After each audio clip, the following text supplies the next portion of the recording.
스텝 표준 적용예 주제 두 번째 부분을 말씀드리겠습니다. 스텝 표준 적용예는 3장 제품 개발 데이터베이스의 두 번째 섹션인 표준 제품 자료 모델의 두 번째 주제입니다. 이 주제는 앞에서 길이가 있어서 앞에서 일부분 말씀드렸고 이번에 나머지 부분을 설명드리도록 하겠습니다.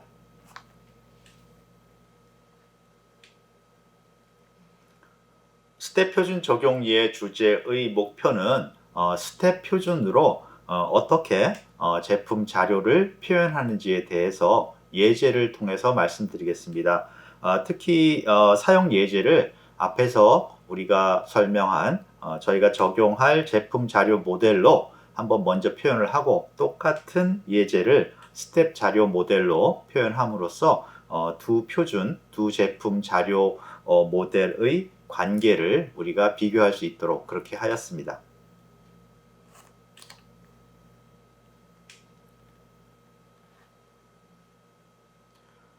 저희가 앞에서 주요 제품 자료 객체인 아이템 리스트, 제품 구조, 그리고 기술 문서 등에 대한 예와 표현 방법에 대해서 설명을 드렸습니다. 이제 우리가 제품 구성에 대해서 어떻게 스텝을 통해서 자료를 표현할 수 있는지를 말씀을 드리겠습니다. 저희가 제안한 제품 자료 모델에서는 아이템 객체, 아이템 클래스의 하위 클래스로서 우리가 제품 구성을 표현하는 프로덕트 컨피그레이션 객체라고 그랬죠. 그 다음에 컨피그레이션 모듈, 그리고 그 컨피그레이션 모듈들을 이제 구성하는 파트, 이렇게 하위 객체들을 제공함으로써 제품 구성을 프로덕트 컨피그레이션을 표현할 수 있도록 하였습니다. 그래서 이 클래스는 앞에서 말씀드린 것처럼 아이템 클래스의 하위 클래스, 즉 아이템 클래스의 속성들을 상속받으니까 아이템 클래스에서 정의된 REL을 이용한 제품 구조 표현을 그대로 연결해서 사용할 수 있도록 그렇게 되어 있습니다. 그래서 이 제품 구조를 이용해서 어떤 모듈이 어떤 제품 구성에 속하는지, 그리고 그 모듈이 어떤 부품으로 구성되어 있는지 등을 표현하게 되어 있습니다. 또한 우리가 그 이펙티비티 객체를 제안을 했습니다. 그래서 이펙티비티 객체는 REL 객체에 연결이 되어서 그 제품 구조의 유효성을 표현을 했죠. 그래서 그 제품 구조의 유효성은 우리가 변형품, 즉 하나의 제품에 여러 개의 제품 구조를 동시에 표현할 수 있는 그러한 표현 객체에 결정할 때, 제품 구조를 결정할 때 어떤 제품 구조가 유효한지를 표시하는 그러한 조건을 표시하기 위해서 유효성 객체를 제안을 했습니다. 그래서 REL 객체, 제품 구조의 유효성 객체를 이용해서 우리가 특정 제품 구조를 변형품에서 결정할 때 유효하냐 안 하냐 하는 조건을 제시할 수 있게 되었습니다.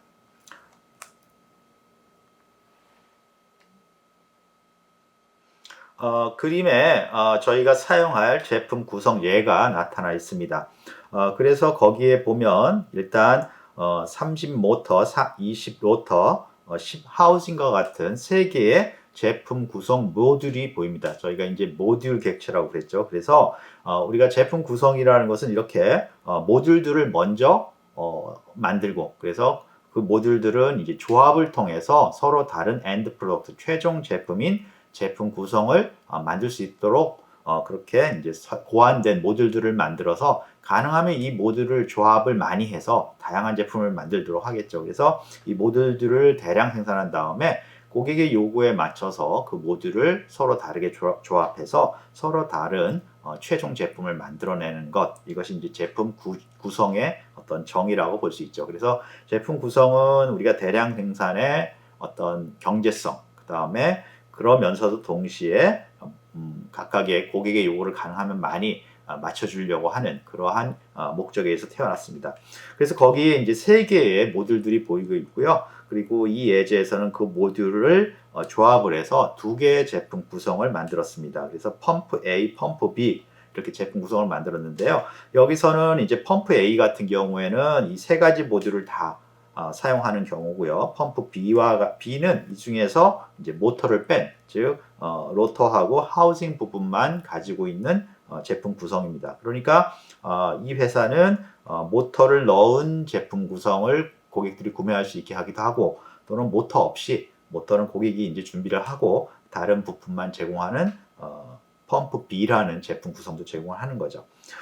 그 다음에 이제 그 로터 아래에는 그 로터가 실제 구성되어 있는 샤프트라든가 블레이드 같은 제품과 연결이 되어 있습니다. 그래서 이렇게 제품 구성, 그 다음에 모듈, 그 다음에 파트 이런 것들을 제품 구조로 연결해서 제품 구성을 표현하고 있는 걸 알 수가 있습니다.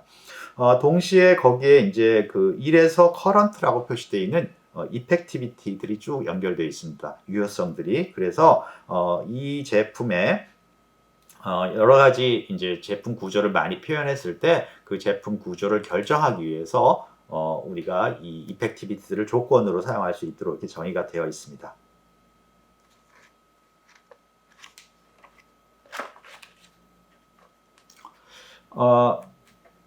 그 이제 화면에 우리가 사용하는 제품 자료 모델을 이용해서 방금 앞에서 설명드린 펌프 제품 구성을 표현한 그 예를 볼 수가 있습니다. 그래서 객체로 표현을 했는데요. 좌측에서부터 보면 첫 번째가 이제 펌프 A를 표현했습니다. 즉 아이템을 표현한 거죠. 정확하게 말하면 아이템 중에 요거는 이제 컨피그레이션 하위 아이템, 하위 클래스 구조가 되겠죠. 그래서 1000번이라고 되어 있고요. 그 다음에 001이라고 되어 있는 것은 이제 버전까지 표현을 한 겁니다. 그 다음에 펌프 A는 뭐 부품 이름 또는 부품 설명이 되겠죠. 네, 그래서 이제 펌프 A가 설명되어 있고 쭉 가면서 펌프 B, 그 다음에 이제 그 하우징이나 로터, 모터와 같은 모듈, 그 다음에 블레이드나 샤프트 같은 파트. 그래서 쭉 좌측 첫 번째 줄에는 아이템들이 쭉 설명이 되어 있습니다. 그래서 아이템 리스트가 거기에 이제 표시되어 있다고 볼 수가 있고요. 두 번째 줄에 R001로 표시되는 그 부분은 이제 REL 객체입니다. 즉 제품 구조. 정확하게 말하면 하나하나는 제품 구성 관계를 나타내고 있는 거죠. 그래서 R001 같은 경우에는 1000하고 10, 그러니까 1000은 펌프 A고 10은 하우징이니까 펌프 A가 하우징 모듈로 구성되어 있다라는 어떤 구성 관계를 나타냅니다. 그래서 쭉 R001서부터 R007까지는 그렇게 컨피그레이션과 모듈과의 관계, 또 모듈과 부품과의 관계, 즉 앞에 예의 제품 구조를 이제 쭉 표현을 하고 있죠.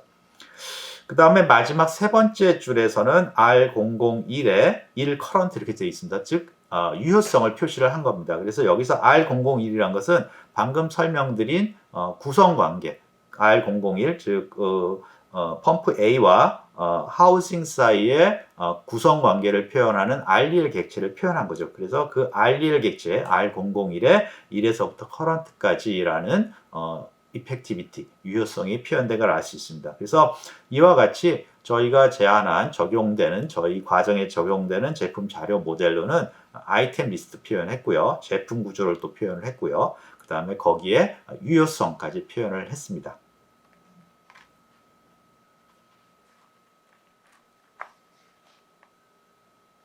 자, 그러면 스텝에서는 어떻게 이 제품 구성을 표현하는지를 알아보기 위해서 스텝에서 제품 구성을 표현하는 데 필요한 중요한 엔티티 구조를 거기 그림에 표현하고 있습니다. 그래서 일단 이 그림의 좌측에서 보면 가장 좌측에서 컨피그레이션 아이템이라는 객체를 확인할 수가 있습니다. 그래서 이 컨피그레이션 아이템이 바로 저희가 아이템 중에 컨피그레이션 객체를 뜻합니다. 즉 컨피그레이션의 식별자라고 볼 수가 있습니다.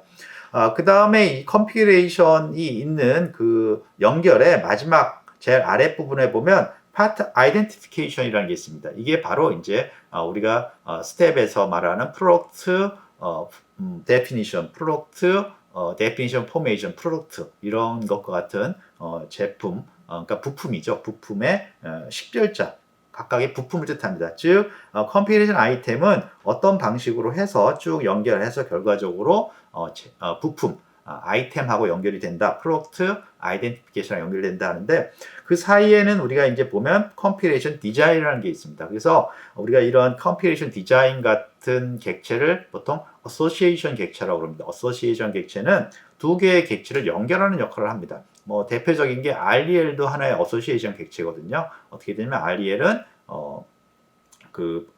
컴포넌트 그 다음에 조립품하고 그거의 구성 부품을 이제 연결하는 그런 객체였죠. 그래서 그것처럼 이 컴피레이션 디자인이라는 객체는 컴피레이션 아이템이라는 컴피레이션을 표현하는 객체와 뒤에 있는 프로덕트를 표현하는 즉 부품 아이템을 표현하는 객체를 연결하게 되어 있습니다. 그래서 컴피레이션 디자인이라는 객체가 그런 역할을 하고요.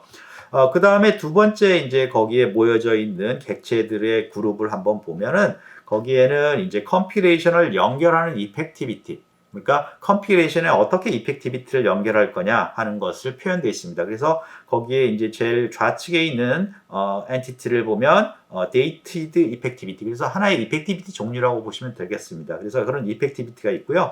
그 다음에 그게 어디랑 연결되어 있냐면 컴피레이션이라는 그 속성을 쫓아가 보면 프로덕트 컴피레이션하고 컴피레이션 디자인에 연결되어 있다는 걸 알 수 있습니다. 그래서 결과적으로 이펙티비티가 어디에 연결되어 있냐? 컴피레이션 아이템하고 어떤 프로덕트를 연결하는 컴피레이션 디자인이라는 어소시에이션 객체에 연결되어 있다. 그렇게 우리가 이해를 할 수가 있습니다.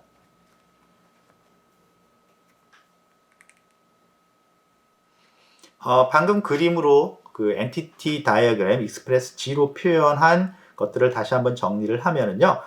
제품 구성 식별을 위한 것 그러니까 우리가 제안한 제품 자료 모델에서의 아이템의 하위 클래스로서의 컴피레이션은 이 스텝에서는 컴피레이션 아이템이라는 객체가 표현을 합니다. 그래서 컴피레이션 아이템이라는 엔티티가 각각의 컴피레이션을 표현을 하고요.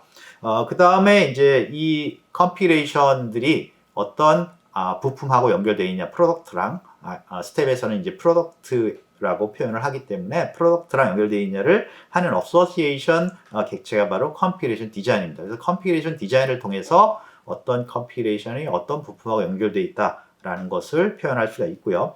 그 다음에 이제 유효성을 나타내는 이펙티비티들이 있는데 특히 우리가 이제 컴피레이션에 연결된 컴피레이션에 적용되는 이펙티비티, 유효성을 표현하기 위해서 우리가 컴피레이션 디자인에 컴피레이션과 프로덕트, 부품을 연결하는 그 어소시에이션 객체의 이펙티비티를 연결한다. 그렇게 보시면 될 것 같습니다.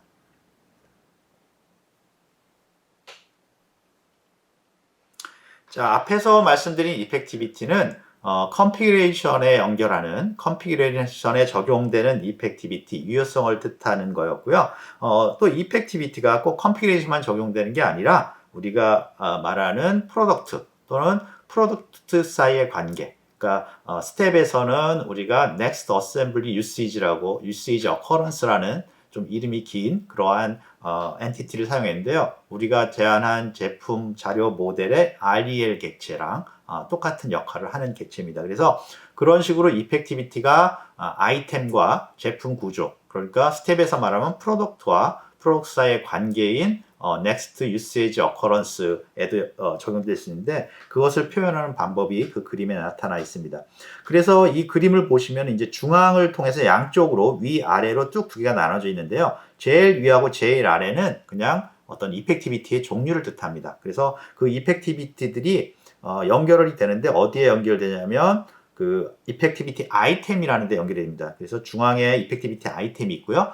그게 사실은 세 개의 종류로 나눠져 있습니다. 그래서 자세히 보시면 프로덕트 데피니션도 있고요. 프로덕트 데피니션 릴레이션십도 있습니다. 그래서 이렇게 프로덕트 데피니션은 이제 프로덕트죠. 그래서 요 이펙티비티들이 이렇게 부품, 아이템 또는 프로덕트와 또는 프로덕트 릴레이션십이니까 넥스트 유세이지 어커런스 같은 제품 사이 관계죠. 관계에도 적용될 수 있다는 걸 알 수가 있습니다. 그러면 이런 이펙티비티하고 그러한 프로덕트나 프로덕트 사이의 관계, 제품 구조랑 연결하는 그 어소시에이션 객체가 뭐냐면 이펙티비티 어사인먼트라는 그 엔티티들이 거기 보입니다. 그래서 이펙티비티 어사인먼트가 바로 이펙티비티하고 프로덕트 또는 프로덕트 데피니션 릴레이션십 를 연결하는 그런 어소시에이션 객체다라는 걸 알 수가 있습니다.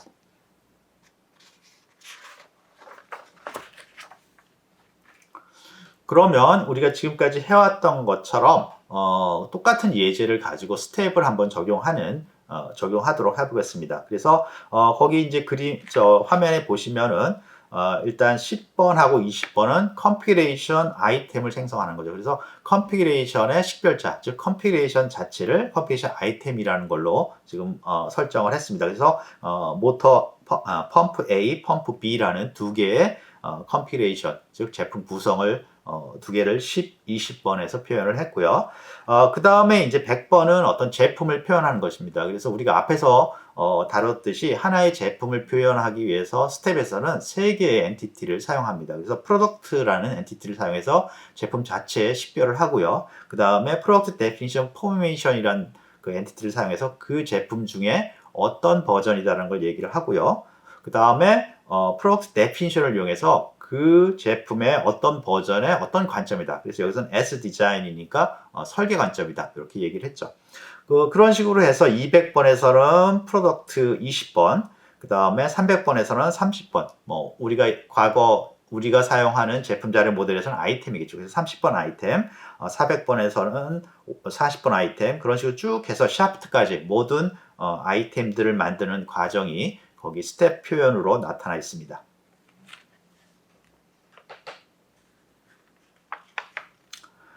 다음에 이제 이 스텝 표현에서는 제품 구조를 이제 생성하고 있습니다. 그래서 거기 보면 이제 1030번부터 나와 있는데요.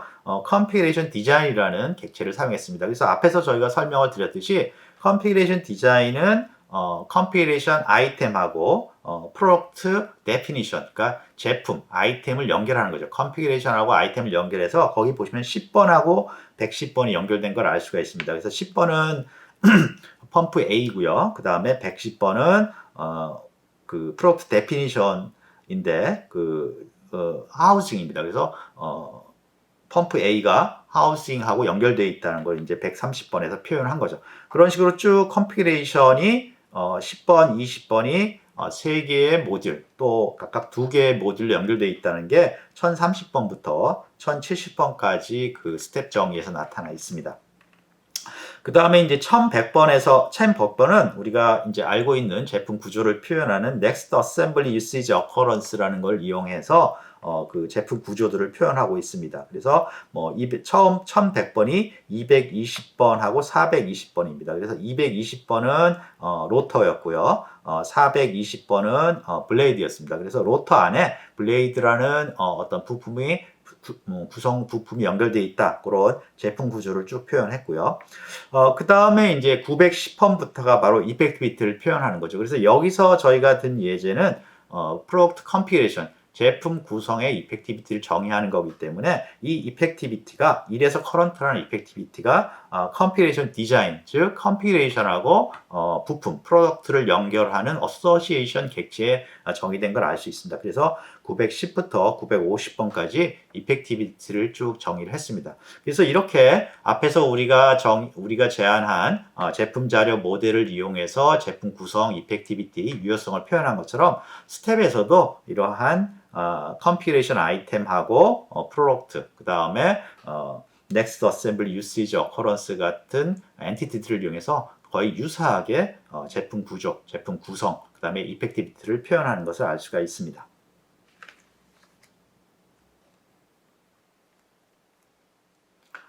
다음은 이제 설계 변경을 예제를 설명을 드릴 텐데요. 설계 변경은 앞에서 계속 얘기를 드렸지만 생산되고 있는 제품에 대해서, 현재 생산되고 있는 제품에 대해서 어떤 기능이나 품질이나 생산성, 그런 이유들을 위해서 엔지니어링 바꾸고 이제 설계를 바꾸는 거죠. 설계를 바꾸는 그런 과정을 뜻합니다. 그래서 이 설계 변경은 설계 변경 과정, 이전 이후를 기록을 잘 해놔야 되고요. 어떤 설계 변경이 이루어졌는지를 그 이전 이후 변화를 통해서 표현을 해야 됩니다. 그래서 이런 것들을 표현하는데 앞에서 우리가 설계 변경 객체, 설계 변경 이력 객체 그런 것들을 이용해서 표현을 했습니다.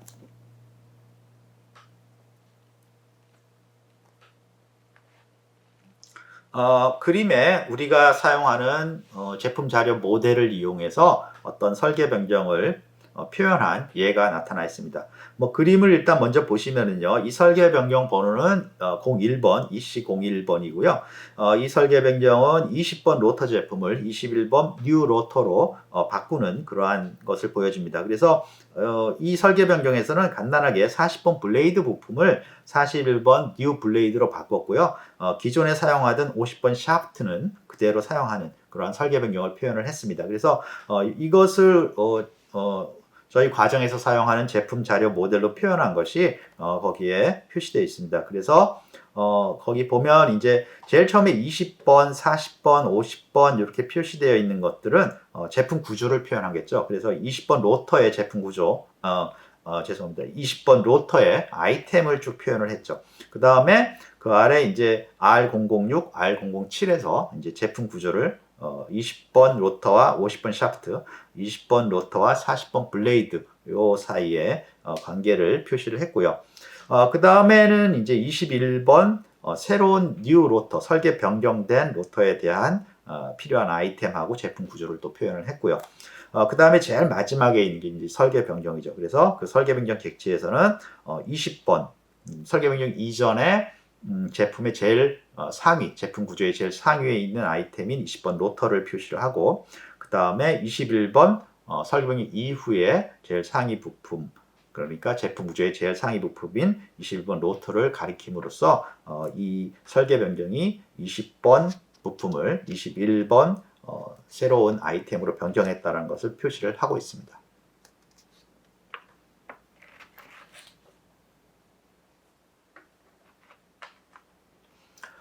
우리가 스텝에서는 그러면 설계 변경을 어떻게 표현하냐면, 스텝에서는 액션이라는 그 엔티티를 이용해서 설계 변경을 표현합니다. 이 액션은 사실은 이제 단순히 설계 변경만 표현하는 건 아니고요. 스텝에서는 워크플로우를 표현하는 일의 어떤 자동화된 순서를 표시하기 위한 워크플로우를 표시하는 그러한 역할을 하고 있기도 합니다.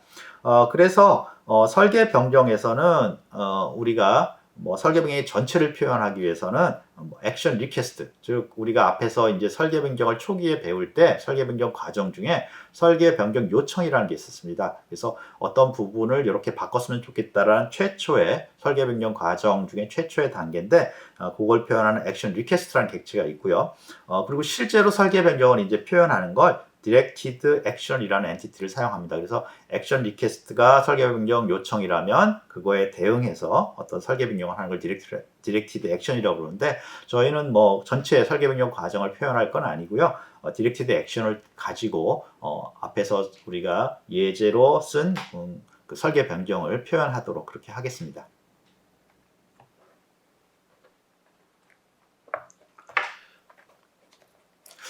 그림에 이제 그 방금 말씀드린 액션 관련해서 설계 변경을 표현하는 액션에 관련된 엔티티와 관계를 표현을 하고 있습니다. 그래서 거기서 이제 제일 중요한 액션은 좌측 중간쯤 보면 디렉티드 액션이라는 어떤 엔티티가 보입니다. 그래서 디렉티드 액션이 있고요. 그 다음에 이제 제일 위쪽에 중간쯤 보면 액션 아이템이라는 게 있습니다. 즉 액션에 적용되는 아이템이다 그런 뜻이겠죠. 그래서 그 액션 아이템 뒤에 보면 역시 프로덕트 아이덴티피케이션, 그 다음에 프로덕트 아이덴티피케이션 스트럭처, 그러니까 프로덕트 데피니션, 프로덕트 데피니션 포메이션 또는 넥스트 유세이지 어커런스 같은 그런 제품 구조나 아이템을 표현하는 것들 연결되어 있습니다. 그리고 여기서도 마찬가지로 이런 디렉티드 액션하고 그런 프로덕트랑 또는 프로덕트 스트럭처랑 연결하기 위한 어소시에이션 객체를 사용하고 있는데, 그것이 Applied Action Assignment라는 객체입니다. 그래서 위쪽에 좌측에 제일 위에 보면 Action Assignment Applied Action Assignment라는 객체가 보입니다. 그래서 그 객체가 바로 디렉티드 액션, 설계 변경하고 그 다음에 파트 아이덴티피케이션 또는 파트 데피니션 포메이션 같은 그러한 제품하고 연결을 해주는 그런 역할을 하게 됩니다.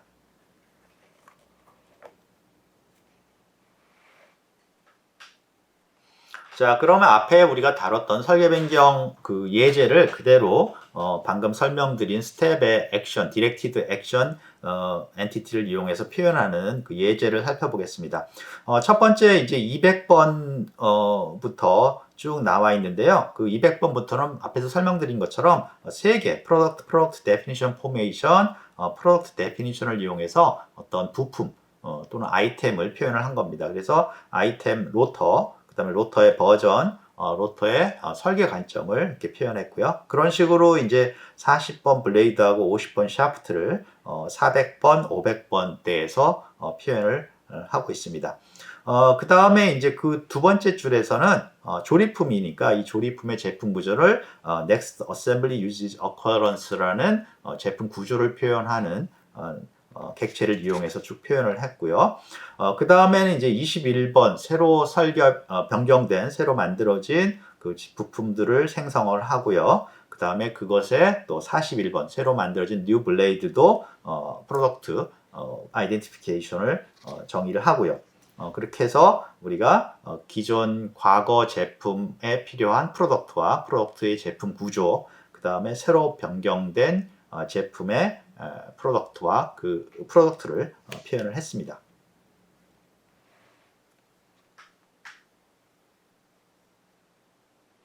앞에 설명한 것을 계속 이제 연결을 해서요. 앞에 이제 새로 만들어진 21번 로터의 이제 그 제품 구조를 표현을 하고 있습니다. 그래서 2100번, 2110번에서 새로 만들어진 제품의 제품 구조를 표현을 했고요. 그 다음에 이제 제일 마지막 부분에 3010번에 디렉티드 액션이라고 해서 바로 설계 변경 표현이 나타나 있죠. 그래서 디렉티드 액션에 설계 변경 01번이 표현되어 있는 걸 알 수가 있습니다. 특히 이제 그러면은 이 설계 변경하고 아까 말씀드린 것처럼 Applied Action Assignment라는 것이 설계 변경 이전 이후 제품들을 연결할 텐데 그거 이전에 이제 그 연결하는 제품이 old냐 new냐를 표현하기 위해서 object role이라는 것을 정의를 합니다. 그래서 3020번에서 input 그러니까 old겠죠. 옛날 요 설계 변경의 인풋이니까 이 이전 설계 변경 이전 제품이 뭐다라는 역할을 추가하고요. 3030에서 아웃풋을 정의를 합니다. 그 다음에 이렇게 정의된 거랑 그 이전 이후 부품의 프로덕트 데피니션 정보를 이용해서 3040하고 3050에서 Applied Action Assignment를 이용해서 이전 부품과 이후 부품을 연결하게 됩니다. 이번 주제에서 생각해 볼 질문을 살펴보겠는데요. 이번 주제에서는 스텝에서 제품을 식별하기 위해서 어떤 식으로 제품을 식별하느냐라는 질문을 한번 살펴보겠습니다. 그래서 우리가 이제 앞에서 말씀드렸지만 그 스텝에서는 세 가지 종류의 엔티티를 사용해서 제품을 식별한다라는 것을 말씀을 드렸습니다. 그래서 일단 프로덕트라는 그 엔티티를 통해서 제품을 기본적으로 식별을 하고요. 그 다음에 프로덕트 데피니션 포메이션이라는 엔티티를 이용해서 어떤 버전이냐, 그 제품의 식별된 제품의 어떤 버전이냐를 구별을 하고요. 마지막에는 프로덕트 데피니션이라는 엔티티를 이용해서 그것이 그 버전이 어떤 관점이냐라는 걸 살펴보게 됩니다. 뭐 S 디자인이다 하면 설계 관점이다. 그래서 최종적으로 하나의 제품을 식별하기 위해서 그게 어떤 부품이고 그 다음에 그 부품이 어떤 버전이고 그 다음에 그 버전은 어떤 관점에서 사용되고 있는 것이다. 그래서 그렇게 세 가지를 한꺼번에 모아서 우리가 하나의 부품, 아이템을 식별할 수 있게 됩니다.